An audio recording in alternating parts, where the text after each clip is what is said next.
Yeah, without further ado, I would like to invite Matt from Lodi. Are you there, Matt? I am indeed. How you doing? I'm doing well, thank you. Let's get you up. How are we doing? All good? Great. Well, I'll leave you to it, Matt. You can share your screen and do your thing. And I'll see you in a few minutes.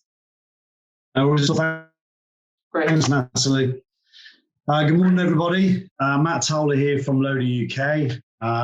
Just want to have a bit of a chat with you today. I've run through a presentation based around flies and some of the products we can offer you as a business in order to assist you. But as Natalie said, with regards to technology and things, I am coming to you from a hotel. So if there are any issues, if people can't hear me, can't see the presentation, please do shout up and we'll try and get it fixed. Fantastic. Sorry, I'd already moved on a little bit. So contents today, what I'm going to run through is the main pest species in the UK. I'm going to drill down into 3 of those. Why do we control flies in general? Before treatment, obviously a big part of the process that we need to carry out before we go and use our insecticides. Which products for which flies and locations. So what I've done here is I'm just going to look at things like waste transfer sites, bin areas and residential areas as well. And then we're going to look at all-round fly control. Okay, so in the UK, there are a lot of pest species of fly, as you guys know when you're out on the road. And we have hundreds of them in the UK, hundreds of different types of flies, whereas we probably deal with on average around about 5 or 6 maybe. These are probably the ones that you come across on a daily basis. So sorry to interrupt, Natalie, if anything happens, it's just popped up on the screen that my internet connection isn't stable. So if I do lose you, I do apologise. Okay, no problem. I'll pop in and sing a song, no problem. Thank you. So we deal with these types of flies on a daily basis. You probably all come across most of these. There might be some in certain areas that you haven't. You might deal with others depending on whereabouts in the country you are. So what I want to do today is just drill down into 3 of these different species. So we're going to look at house flies. We're going to look at lesser house flies and cluster flies. Cluster flies is always a good one, always good business for you guys when you're out there on the road. So why do we control flies in general? So the reason we control flies, the biggest reason, is to remove the associated disease risks and contamination. Obviously, with the process that flies use to eat and to feed, the areas that they travel to and from, they can transfer things like E. coli, salmonella, tuberculosis, all those sorts of things. So there's a need to control any disease risks or associated disease risks. To comply with legislation, an unhygienic food premise could get closed down. It's not just all that rats and mice and things. Insects can cause premises to be closed down if they're having a problem with an infestation and it gets back to EHO, could potentially cause them further issues. There was a case, I believe it was in the Northeast a while back. Somebody went into a restaurant. There was some bolognese that had been left out overnight and the flies had got into the bolognese and they were served bolognese. The restaurant were lucky in the fact that they only got a £750 fine. However, the damage that it did to their reputation was immense, and I believe that the restaurant then went out of business. So it's to save your customer time and money as well. So you want to save your customer money. So then why do we control flies in general? So to protect customers' reputation, as I say, you've got flies in your bolognese, you live in a small town, that reputation is going to get damaged quite quickly. Infestation news will travel around, it will appear in the local papers, and obviously there's potential for close there as well. To improve working or living conditions, so to improve your employee-employer relationships, if you've got a lot of staff in an office and the office is absolutely jam-packed with cluster flies, while they may not present any health and safety risks, they are obviously a bit of a nuisance and a bit unsightly, so you want to get those situations under control. To reduce stress, a lot of people are stressed by flies, and there is an actual term which is called pteronarcophobia. It's taken me about a week's time to say that. So what you would, obviously when you're going out, you're doing your treatments, you're reducing down the fear for the customer as well. So what do we do before? So before we do treatments, we need to, obviously, there's a process we need to follow. If we go in there just spraying chemicals around, it's not necessarily going to have the desired effect. So we need to find what we need to do in order to control the problem as a whole. So we need to locate the breeding site. and where possible, remove that breeding site. And that is probably one of the biggest keys to controlling flies, is to find that breeding site, and if it's possible to remove that issue. So what are the environmental factors are causing the infestation? Do they have a farm nearby? Are they living in a city, right in the middle of the city centre? There's maybe some shops or takeaways and things with bins out the back. And there's various reasons as to why these issues occur. And it's about trying to find out whether there's anything in the area that you might not be able to have an impact on, but there's things that you can do to help your customer. So failure to identify and failure to treat the source is failure to control. If you go in and just start sort of throwing sprays around and things like that, you're not necessarily going to get that problem under control. And while I do know, obviously, with certain situations or infestations like cluster flies, the chances of you ever getting that problem under control are slim to none. It's always good to try and locate a source if it's possible to do so. So a fly is not just a fly. A lot of people think that you can go in, you can do a treatment for flies, and it's literally doesn't matter what type of fly it is. But obviously, depending on the type of fly, will depend on where the fly is breeding, where the fly is located, and obviously that then helps you locate the breeding site. So we've got a house fly here. Although I'm sure you guys all know the differences between these two flies, and obviously their breeding sites and things as well can vary. Okay, so waste transfer sites. Before I got into pest control, it might sound a silly thing to say, but I didn't know what a waste transfer site was.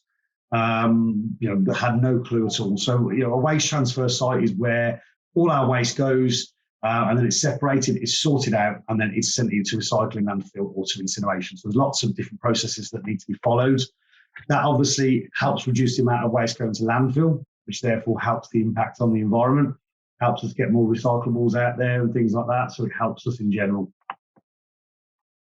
They remove any hazardous or dangerous materials such as chemicals, needles, any dangerous metals or anything like that. They take those out first before they send things to the landfill site.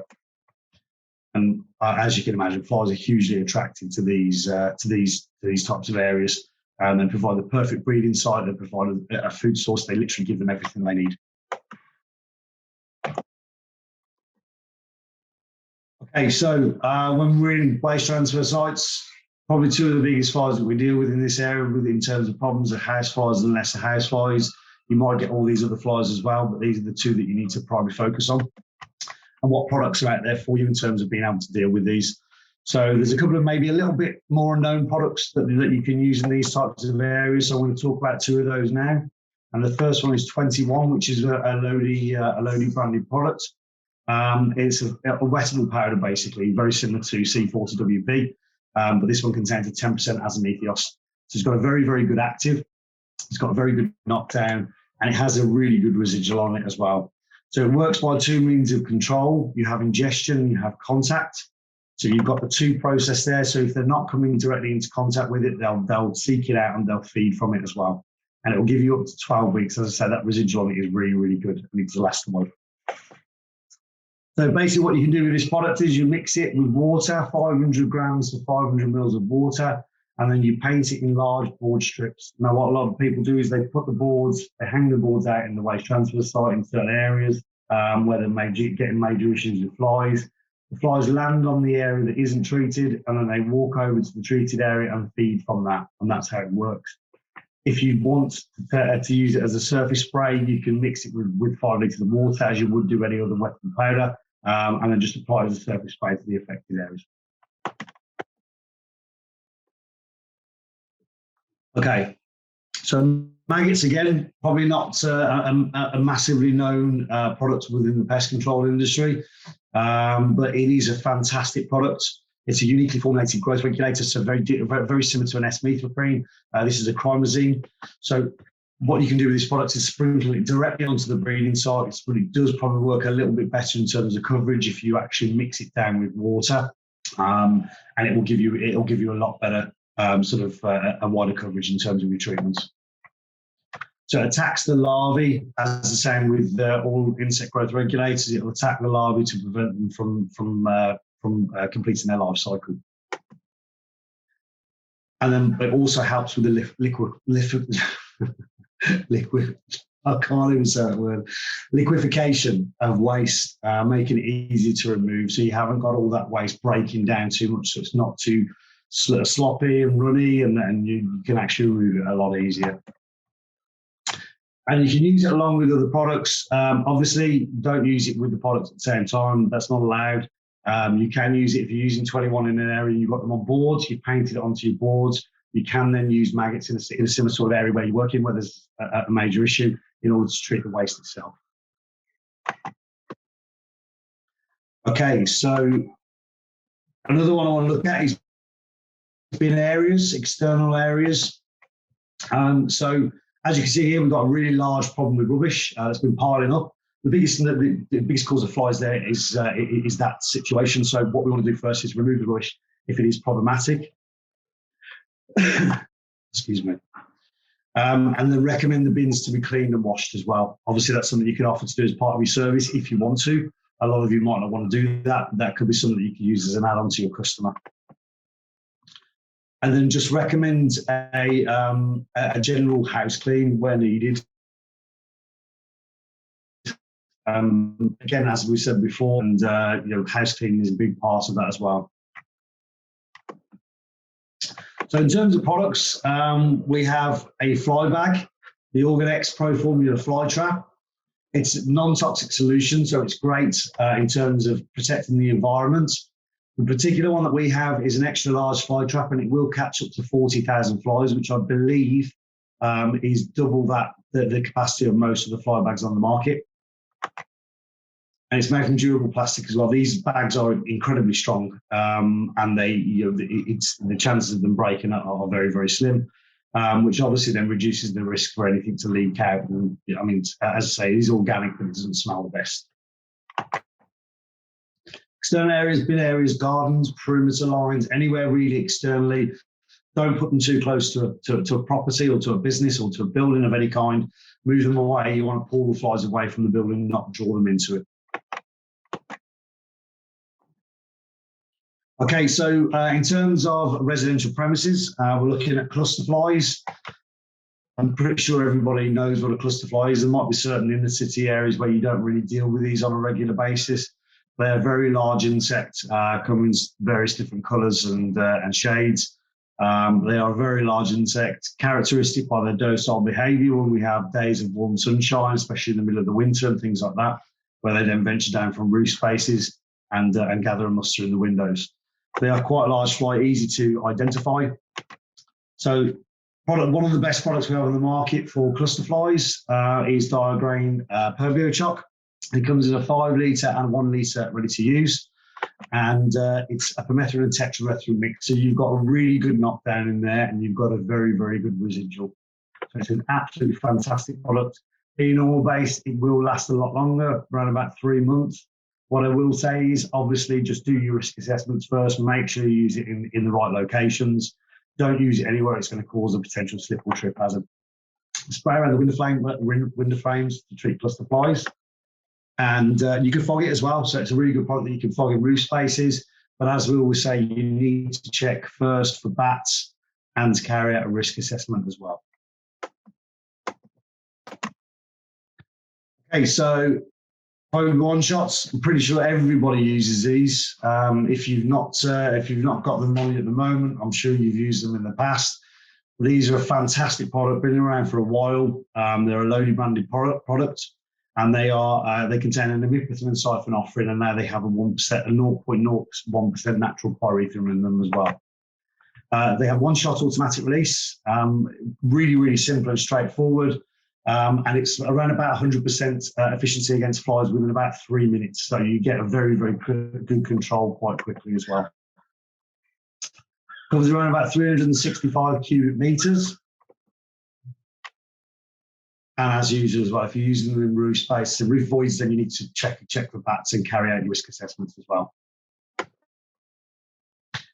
And just one more thing, I do realise I've raced through that. I do apologise, everybody. I'm not feeling the best today, to be honest.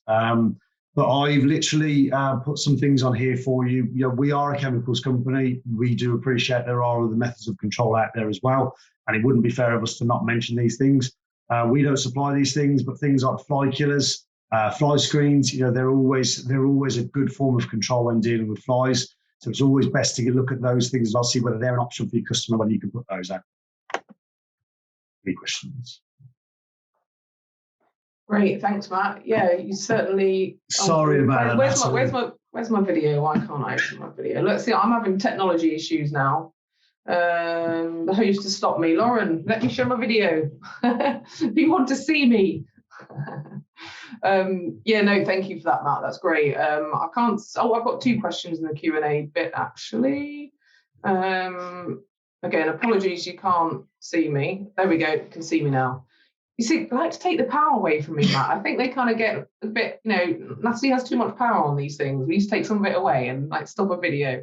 No, great. Let's have a look at what questions we've got here. And your internet was pretty stable as well, which was good, Matt. So that's appreciated. So a question about spiders. We're not quite there, Malcolm. You're asking.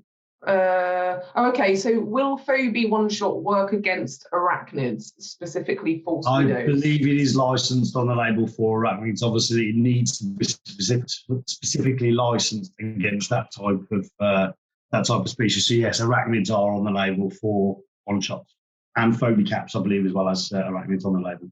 Fabulous. Yeah, it's like you said, they can go on and have a look at the label. And on your website, I'm assuming all these products, you've got the safety data sheets and the labels there that people can download. If anybody needs anything like that at all, they just need to give me a call and I'll get them either printed off and sent out for them. That's not an issue at all, or we can email them across.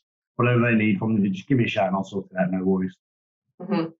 Fabulous. So, hi, Matt. Can Perbio Choc be used in a holiday let? Again, it's about carrying out that risk assessment and making sure that it's safe to do so. The thing with using something like Perbio Choc around a window frame, for example, is if you've got small children in the area and they're coming in and touching the windows, then you know, obviously that then presents a health and safety risk, and it's the last thing you want to be dealing with. So always just carry out the risk assessment first, make sure it's safe to do so, and if it is, then yes, you can use it in those sorts of areas. Mm-hmm. Again, it's sort of reading the label and the safety data sheets and just, you know, making the decision based on your own particular scenario. But yeah, good stuff. So do you offer any key to recognise flies? So in terms of, do you mean in terms of I think identification. So yeah, identification. We if there's flies that you need identifying, you can send them off to us and we can get them filtered and looked into as well, the same as the other companies out there. So that is something we can do. We don't actually have like a chart or anything like that we can send out, but I'm sure that, you know, if there's anything you come across and you're unsure of it, give me a shout and I'll help where possible. Great. Is that on the Lodi website? Can they find it on there for insect ID and things like that, or do they just need to get in touch with you direct? Get in touch with myself or give the office a call and they'll direct it to the relevant person and then we'll deal with it. You know, it's always good to have a chat with the person as well, so we know where they found it, what it is that they, you know, what treatment they're doing, that sort of stuff, and then we can look at what type of species it is. Great, absolutely. Yeah, we've got quite a few quotes. We've got 5 here actually that are coming through now, so that's great. So Stephen says, are there problems with potential water runoff with the maggot larvae control? It depends on where it's being used. If we're talking about, are we talking about maggots? Sorry. Yes. In terms of the product, yes. Right. Sorry. Yeah. I mean, it can depending on where it's being used. But I mean, there shouldn't be too much of an issue with runoff on this particular product, as long as it's mixed correctly and it's used in the right area. You shouldn't have too much of a problem. And again, having a look at the labels in terms of any hazard symbols or issues that they, what they maybe advise you to do. It's all kind of there, isn't it? And also, if you spend time reading a label or a safety data sheet on a product, you can get a CPD point for it, likely, if you go and register it. So, you know, bonus all round. I love mentioning CPD. It's just, we do so much of it. We don't register it enough. Great. So Lance here says, are you available for site visits? Yes. The one thing I always offer to all of my customers is, if you ever have an issue, obviously don't ring me up and say I need you in Scotland tomorrow. because it probably I won't be able to do that. But if you need any help out there, guys, and the girls as well, obviously, just give me a shout, and I'm always happy to help. My background is, I've been in the industry for 14 years now. I class myself as a pest controller. A lot of people think that's cheesy because I don't say I'm a salesperson. I'm a pest controller, and I'm always happy. It keeps my head in the game as well. So I'm always happy to come out with you and have a look around at a job. And two heads are better than one sometimes, so I can always assist with that where needed. Absolutely, I share that sentiment. It's nice to get out, isn't it, and keep your hand in and see the things that are going on out there and the problems that your customers have. Really, quite a broad question, and whether or not something we want to go into. But how someone here is asking, how do you control fruit flies inside a restaurant? Really broad, obviously scenario based, but fruit flies. What's your recommendation? It's depending on where the problem's located. Fruit flies, the biggest thing with fruit flies is trying to locate that breeding site and removing any issues with spillages or sticky sweet substances, rotting fruit and vegetation, things like that. So anything that you can remove will then help in terms of controlling the problem before you then look at what insecticides you can use. Because obviously in the kitchen, it's very, very difficult in terms of what you can actually use and go spraying around due to food prep areas and things. Yeah, absolutely. I think sometimes as well that there can be a misidentification between like a fruit fly or a drain fly and actually the source of what they are. So maybe considering, is this a drain issue? Always two things I've always looked at. Tiny little flies. Let's look at both. The fruit fly side and drain side. Great. So hi Matt, which product will you best advise to use for fogging for house or lesser flies in bin rooms? If it's obviously, just be careful if it's an external bin room. It needs to be an actual room. It can't be, it's got to be a building. It's got to be an outbuilding of some kind. It can't just be one of these sort of makeshift shelters with bins in them. But you can use something like Perbio Shock if you want to fog. So you can use it in those types of areas. Obviously, it's a lot safer to do it in those areas. There's not really too much interaction when you go into a bin area. You're not going to sit in there and stay there for a while or anything. So you can use Perbio Shock in those types of areas as well. Mm-hmm. Great. So these bin rooms, you get the bottom or sort of big tower blocks or flats, don't you? And they're enclosed. And as long as you're happy there. As long as you follow the treatment process and keep anybody out of the area for a period. I mean, I always say with Perbio Shock, it's not 6 hours. It is only 4, but if you can keep them out for around about 6 to 8 hours, keep them out for a while longer, give it a chance to dry properly, and then away you go. There you go. Great. So Darren's asking here, now I don't know what products he's referencing to, but he just says, can you use in a residential property for clothes moth? But so I'm not sure which product they're talking about, but is there something there for clothes moth that might be? We have, probably one of the best general purposes we have is a product called Bugster. And what I always say when you're working out your jobs is, work out the price of the product, work out how much it's going to cost you per litre to fill your sprayer, and then that's always a really good go. So something like Bugster, for example, with the discounts we offer, you can fill your sprayer for about £2.37, I think it is. So Bugster is an all-round purpose. It's got permethrin, you've got cypermethrin. You can fog it as well. So it's got a really good knockdown. You've got a very good residual, and it can be used for absolutely pretty much all fine crawling insects. So it's great for moth. Fabulous. Just one more question here. So can the actives in the maggot product enter the food chain via feeding on fly larvae by other wildlife?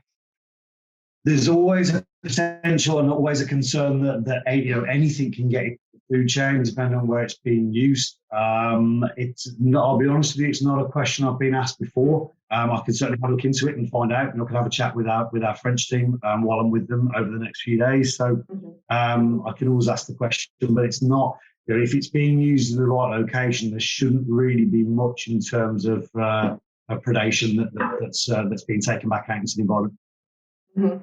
I think Lauren's just popped up your contact details in the chat section. So I think if anybody is urgently got a question similar to that you need a bit of research into, I'm sure they can pop you an email, and you've got time to do that. And do you know what? I love those questions that I'm like, do you know what? I don't know. I'm going to go and find out, because that's helping me as well. It happens all the time. There's no point in me sitting here saying, oh yeah, that it's this, that. I'd rather just go away and find out the answer. It's not something I've ever been made aware of, or potentially any issues, but it's certainly in some questions. So I will go and ask questions and come back to you.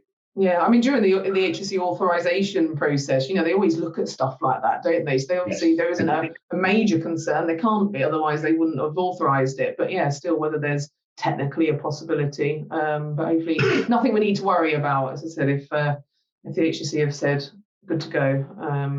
We've got one more. We've got just one more quick question. It's in the chat section, but I just saw it. Are the areas sprayed with a residual safe to be touched? Oh, right. So are the areas that are sprayed with a residual spray safe to be touched by people? Again, you do need to be cautious. You have to be careful when you're using it. You need to let the customer know what type of treatment you do, and obviously leave your reports as well. Once the product is dried, it is obviously safe to sort of to touch that area. A product like Permeochoc, a lot of people don't realise, is licensed for so many different areas: kitchens, hospitals, various different locations where you wouldn't think a product as strong as Permeochoc would actually get licensing for, but it is licensed for those types of areas. But again, always just be careful when you're going and doing these jobs. If you've got vulnerable adults, if you've got children, if you've got pets, just make sure that you're using the correct product for the correct job. Absolutely. And again, if they've got a specific scenario they want to be more specific with you on and get in touch with you on, I'm sure you'll be happy to talk about it. Yeah. Always happy to talk about it. Just pick up the phone and give me a shout. I'm happy to talk about it. To whoever needs the advice. No worries at all. Great, fantastic. Well, thank you, Matt. That was great. I mean, we got that. No, it was a good thing, because we got quite a few questions, and actually we're pretty much only a couple of minutes early, but that's fine. No, it was great. Really appreciate it. I hope you feel better soon as well. Thank you. Cheers. All right. Thank you, Matt. Take care. Thanks, Natalie. Bye.